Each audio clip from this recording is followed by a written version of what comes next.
Stupid Slenderman, trying to steal my show. The only ones who can do that are myself and Derpy. Big fat stupid jerk. Alright, Judge, you can come back now. It's safe. Now see here, MasterCode. I was the first one who thought about destroying that entity. What? Shoving it and squishing it like a common Goomba and stealing my thunder? I can't even describe it. I hereby pronounce you guilty on the charges of assault and stealing a judge's thunder. What? Oh, I'm just kidding. But seriously, do that again. You'll be running a one-way cannon to the moon. Now, on with your cross-examination. Rainbow Dash rallies the Ponyville team for the upcoming qualifying match for the Equestria Games.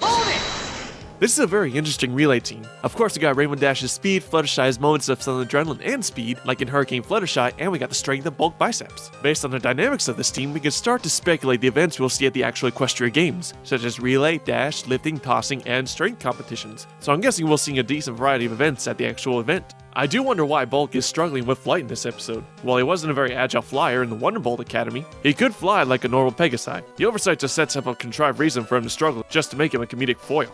Main 6 and Ponyville team travel to Rainbow Falls for the competition.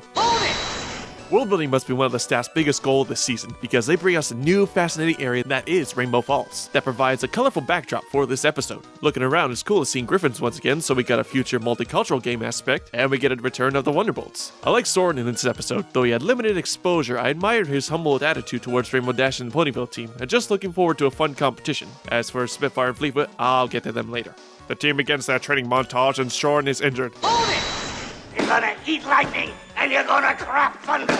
This guy is a wrecking machine and he's hungry. This episode's story is a great conflict of the clash of fame versus friendship story, with Rainbow Dash choosing between her friends versus rising to all but definite fame joining the Wonderbolts, is a great conflict for a brash element of loyalty. As we see the Wonderbolts constantly stroke her ego. Similar to Rarity in Sweet and Elite, she attempts to play both sides, but is worn down trying to keep the charade up, maintaining a gray morality to her future final decision. Not to mention, I like how Twilight discovers the situation, but doesn't force the decision upon Rainbow and leaves it open for her.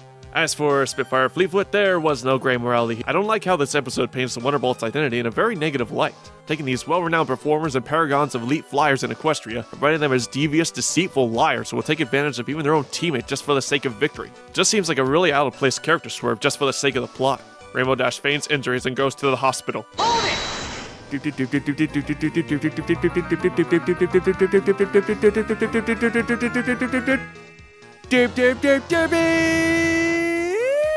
Now that that's out of the way. Oh, Fluttershy, you give everyone the feels. And poor Soren, such a casualty in this whole situation. Wing injured earlier, now discovering his team's betrayal. I'm surprised he didn't fall into a deep depression right there. We also get to see the same rainbow gleam from Rarity Takes Manhattan. With early speculation on the situations where both rainbow events occurred, we can gather it's when a character comes to the revelation where they're willing to sacrifice not only their fame, but perhaps their greatest desires to ensure the totality of their friendship. We'll find out more in the future, but regardless of methodology and reasoning behind each occurrence, I'm interested to see the overall payoff.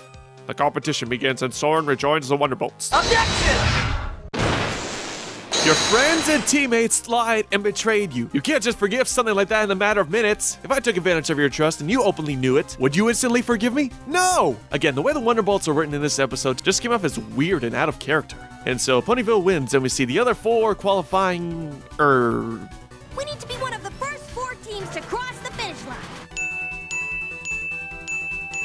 Huh. The moral was handled very well in this episode, a great lesson in not forsaking friendship for fame and glory. Back with future predictions, like the spool, we get another rainbow gleam, so I'm starting to wonder if they are already discovering the keys. The keys don't begin as actual key shapes, but instead begin as these metaphysical objects or vessels. When all 6 are discovered and brought together, they transform into the 6 keys actually. Time will tell. And despite a number of contrived events, I still think this is a very good episode, though the writing with the Wonderbolts felt forced and out of character. But luckily we get focused on Rainbow Dash's conflict, where the episode shines with her character development, going from brash and hopeful, trying to balance her loyalty and anxiety, apathy, and the final renewal of accepting her friendship over fame. There are also many comedic moments with Pinky and Bulk and Fluttershy's training, and of course, Derpy Photobomb. But now we've got a total of 3 episodes building up the Equestria Games, so I'm really looking forward to an epic payoff to this event. Till next time, MC out!